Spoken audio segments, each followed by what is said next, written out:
নমস্কার সবাইকে। আপনারা সবাই কেমন আছেন? আজকে জানেন দুপুর 1টা বাজে এখন। আজকে আমার শরীরটা খুব একটা ভালো নেই, তাই জন্য আজকে আমি স্নান, খাওয়া, পুজো এগুলো করতে করতেই দুপুর 1টা বাজিয়ে ফেলেছি। তারপর ফ্রিজে দেখলাম একটু মাটন এনে রাখা আছে, তাই ভাবলাম আলু দিয়ে মাটনেরই ঝোল করি, আর বেশি কিছু রান্না করতে পারবো না। ওই জন্য মাটন আর আলুটাকে একটু হলুদ গুঁড়ো দিয়ে ভাজতে বসিয়ে দিয়েছি। নুন দেবো না, হ্যাঁ, নুন দিলে মাংসগুলো থেকে জল বেরিয়ে যাবে। তো পাশাপাশি কাটাকুটিগুলোও করতে থাকবো। দাঁড়ান, একে নেড়ে নিই একবার। একে মাঝে মধ্যেই নাড়তে হবে, নইলে তলায় লেগে যাবে। তো পেঁয়াজগুলো একটু পাতলা পাতলা করে কেটে নিই। পেঁয়াজটা না এরকম জলের মধ্যে ডুবিয়ে রাখলে ঝাঁঝটা দেখেছি অনেকটা কম হয়। তো পেঁয়াজগুলো কাটা হয়ে গেছে আমার, আর একেও ভাজা হয়ে গেছে। একে একটা প্রেশার কুকারে ট্রান্সফার করে নেবো এবার।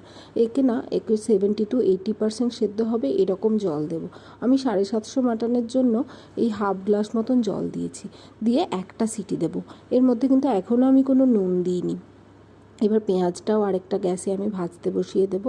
পেঁয়াজটা ভাজা হতে থাক, আর আমি এদিকে অন্য সবজিগুলো একটু কেটে নিই। সবজি বলতে এই টমেটো, একটু রসুন ছাড়ানোটা না আমার খুব বিরক্তিকর লাগে। এই দেখুন সিটিও পড়ে গেছে, এই গ্যাসটা বন্ধ করে দিই। এই হামানদিস্তায় করে একটু থেঁতো করে নিলে দেখেছি রসুন ছাড়ানোটা একটু সুবিধাজনক হয়। আপনাদের কাছে অন্য কোনো সহজ উপায় থাকলে আমাকে একটু জানাবেন। তো এবার কয়েকটা শুকনো লঙ্কা আর একটু রসুনগুলো দিয়ে আমি একটু পেস্টটা করে নিই। জানেন, এই টমেটোটাও যদি বেটে নিতাম তাহলে বোধহয় ভালো হতো। তো টমেটোটা আর বাটা হলো না, যাক এমনি ওকে গোটাই দিয়ে দেবো।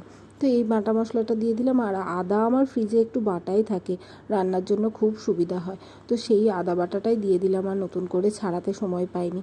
টমেটোগুলো দিয়ে একটু লবণ দিয়ে টমেটোগুলো গলে যাওয়া পর্যন্ত আমি এই মশলাটাকে একটু এখন কষাতে থাকবো। তো ওকে ঢাকা দিয়েও কষাতে থাক, আর এইদিকে মাটনগুলো বের করে নিই।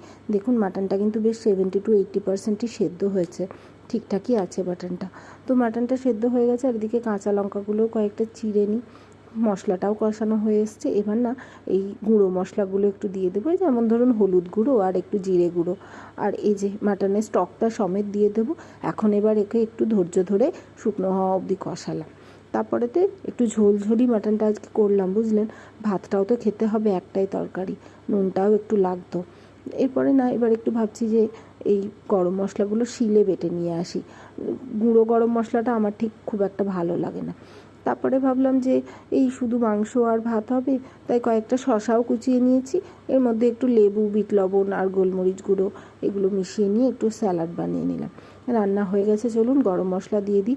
আর অনেকগুলো গোলমরিচ গুঁড়ো দিয়েছি, তাই দুটোই কাঁচা লঙ্কা দিলাম। অনেকটাই দেরি হয়ে গেছে, রান্না হতে হতে প্রায় 1 ঘন্টা লেগে গেল। তো ভ্লগটা আপনাদের কেমন লাগলো আপনারা কিন্তু জানাবেন। আজকের মতো এইটুকুই।